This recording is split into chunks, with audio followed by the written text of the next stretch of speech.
Hello, friends and family of Eastvale. Don Pettinger here. Today, I have the opportunity to sit down with our former mayor, Brandon Plott, who is now a current resident, just like many of us, to talk about Measure A so he can share some insights for all of you. Brandon, how are you today? I'm doing great, Don. Thank you for taking the time with me to ask a couple of questions in regards to Measure A. You bet. Thanks. I get into how you're doing and everything, but we want to honor everyone's time right here. So tell us a little bit about your take on Measure A. Well, I think the best way to explain it, it's hard to kind of just explain, go right into Measure A without explaining kind of some historical context, I think, in regards to Measure A. So let me kind of go into that and give maybe some chronological concepts that allow us to at least understand why Measure A is important and why we should be voting yes on it. Back in 1979, there was Proposition 4 that came out, which is known as the GAN limit proposition, which basically limits the appropriations of local government spending. And this kind of somewhat of a complex formula based on inflation, cost of living, and the local population results in what is the GAN limit. So now if we fast forward what that looks like, 30 years later almost, more than 30 years, to 2012, is when the city of Eastvale proposed its first GAN limit in 2012, 2 years after we incorporated the city. And at that juncture of time, we had a GAN limit set at $26 million based on the cost of living, the inflation at that moment in time, and the population of our city at that time. What wasn't necessarily taken into consideration was, at that time, just prior to that, we had lost our VLF funding, which is roughly about over $5 million. And so that was not taken into the appropriations limit.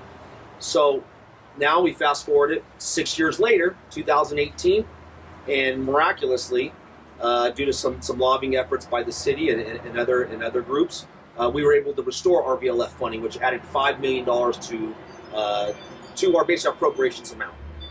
So great news for the city of Eastvale. However, that bumps us really close to that GAN limit, right? And it's within $1 to $2 million of that limit. So we're coming very close, butting up to that limit. So the way I look at it is this: the city, especially over the past 4 years, has worked very hard in to really focus on the health and wealth of the city in the economic development perspective. And what that is basically TOT tax, which is our hotels, or our hotel that we are getting, our 4.5-star hotel, and possibly more in the future. And also concern, effort, and focus on sales tax, right? Not increasing sales tax, just creating destinations where people can spend money.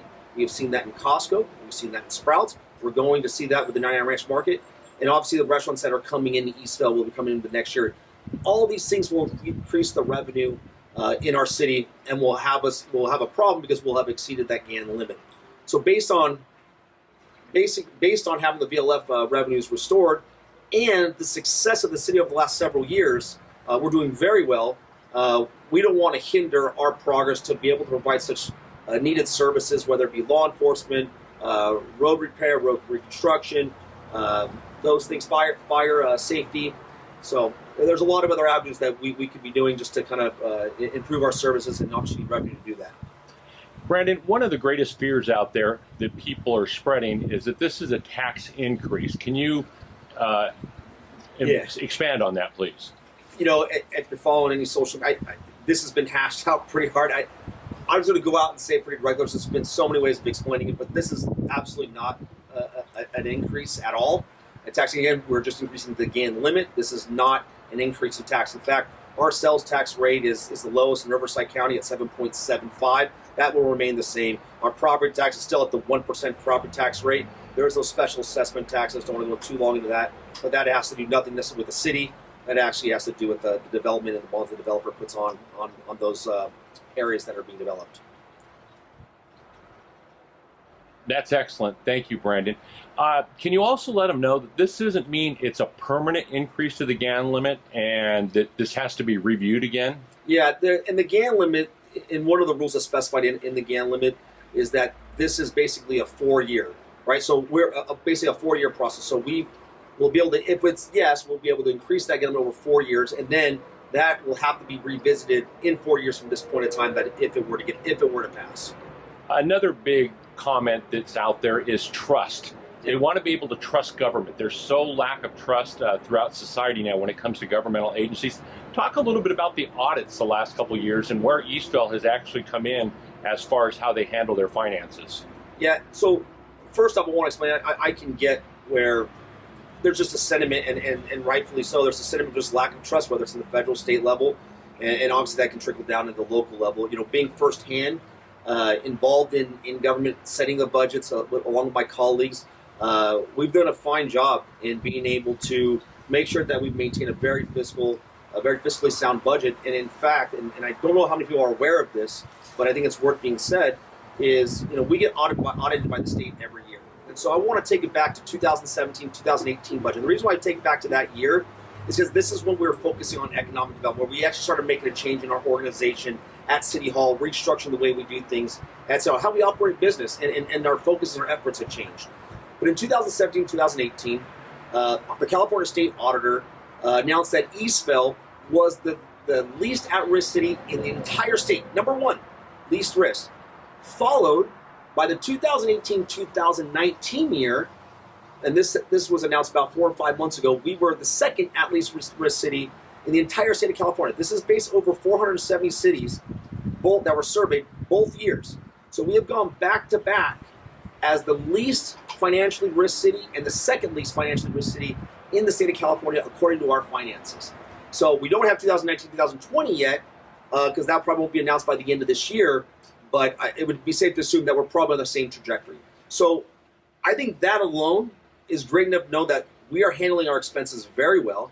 We're also, and what we're doing with our revenues, and we're doing it appropriately, right? So I don't know how people actually understand that and know that, but I think that's something that we need to tout about more. So I think that really goes to show the community members of the city of Eastvale how fiscally responsible our city manager and our city council is with our tax dollars. Yeah, absolutely. And that's always been, I mean, historically that's always been the case. I know it was the case before I was on council, while I was on council, and this current council, they're absolutely on point with making sure that we're lockstep with being fiscally conservative. So let's take a little bit of a step to kind of let people know that when the scan limit does go up, that it's not just a free-for-all spending at City Hall, that the city manager doesn't set policy, but policy is set by our city council, who are duly elected by the citizens. Is that correct? Yeah, that's correct. And I kind of want to touch on something, and when I read comments on Facebook, and I think I'm starting to understand some people's perspective a little bit on what they're trying to understand about how it works. It sounds like, what it sounds like to some people is that it looks like we're just going to get a lump sum of money, and then we got to figure out where we're going to spend it. And that's not accurate at all. All we're doing is we're increasing the limit, and when we get to that limit, we'll have to figure out how we're going to spend that. But every year, and it's appropriate because it's coming up in March, April, May, and then sometimes in June, we're going to have budget workshops throughout those 3 to 4 months. Right? It happens in multiple city council meetings where the council, the public, anybody can join in and talk about where do we want our money spent. Happens every year. And I would invite those people, either they can come in attendance. You don't have to come in attendance. You can go, there's the go to meeting webinars now that you can attend to and ask questions and make comments. But that's where the input happens at. That's where we start to plan our budget for the 2021-2022 year. So that'll be set in July. So the input has always been from the public to see where is that we're spending and what the things that we want. There's always input on that area. So I just want to make sure that it's not just, we just arbitrarily get money and we spend. No, the council sets the vision and tone on where that spending's at. They direct the city manager on, hey, this is where we want to be spending at. And that happens through multiple sessions of budget hearings. So, and the public's obviously very open to that input. Right now, with stimulus bills and everything out there, if Measure A doesn't pass, what kind of refund am I going to be getting? Yeah, that's a good question. And it's really hard to answer that question because it's an unprecedented in California that's happened. Kind of put again some more historical context. Let's say if we were to surpass our budget and was voted no, right? And let's say there's a surplus of $1 million.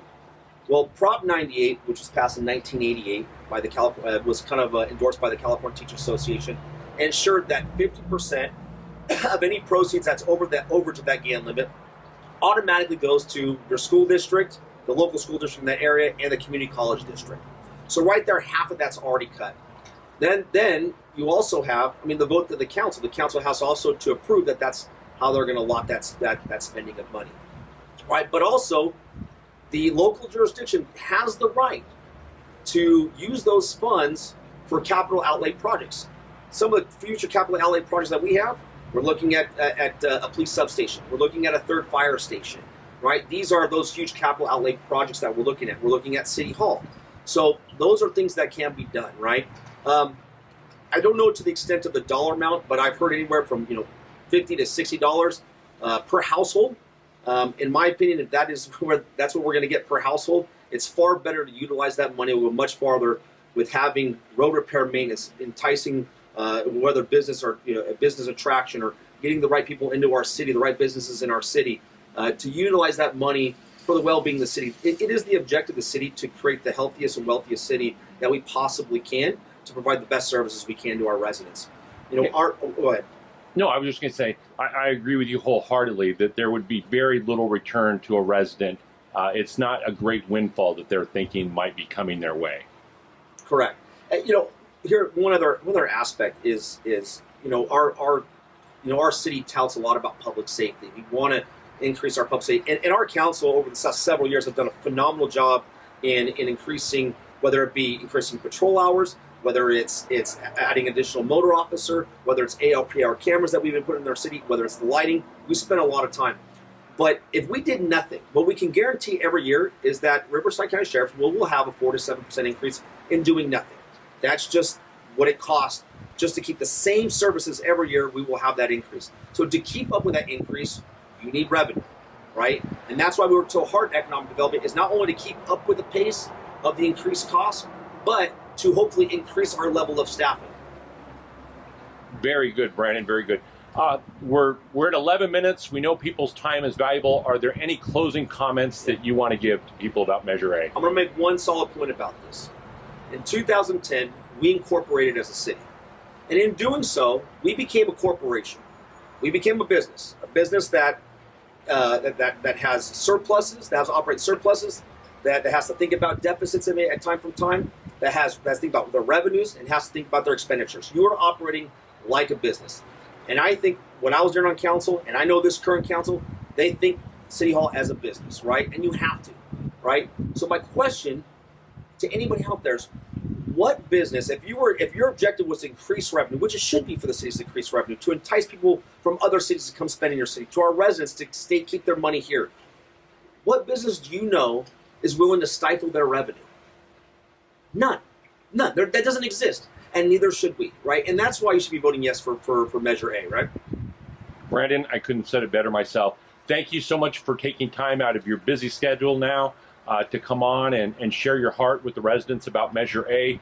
We greatly appreciate it. And people in Eastvale, my friends, my neighbors, I hope that Brandon was able to put some rumors to rest, and that you were able to get a better understanding of what Measure A really is and how it affects our city.